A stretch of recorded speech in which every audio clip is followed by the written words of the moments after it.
Hello বন্ধুরা, আমি সুস্মিতা। তোমাদের সবাইকে জানাই আমার চ্যানেলে অনেক অনেক স্বাগত। বাজার থেকে আনা হয়েছিল কলার মোচা। তারপর যেই কলার মোচাটা কাটতে বসবো দেখি কলার মোচাতে কলা হয়ে গেছে। তবে আমি তোমাদের সাথে শেয়ার করবো আজকে এই ছোট ছোট কলাগুলো দিয়ে একটা দুর্দান্ত স্বাদের রেসিপি।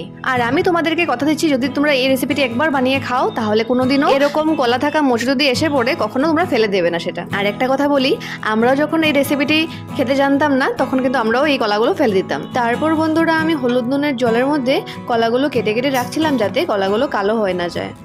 আর এই রেসিপিটি রান্না করার জন্য আমি নিয়েছি সর্ষে আর দুটো কাঁচা লঙ্কা বাটা। তারপর কড়াইতে তেল দিয়ে শুকনো লঙ্কা ও কালো জিরা ফোড়ন দিয়ে এবার ভালো করে ফ্রাই করে নেওয়ার পর বাটির মধ্যে নিয়ে নিলাম আমি হলুদ গুঁড়ো, জিরের গুঁড়ো আর লঙ্কা গুঁড়ো, একটু জলে গুলে দিয়ে দেবো। এবার ভালো করে কষিয়ে নেওয়ার পর দিয়ে দিলাম সর্ষে বাটা ও কাঁচা লঙ্কা বাটাটা। এবার দিয়ে দিলাম একটু জল দিয়ে ভালো করে মাখো মাখো অবস্থায় এসে পড়লে নামিয়ে নেবো।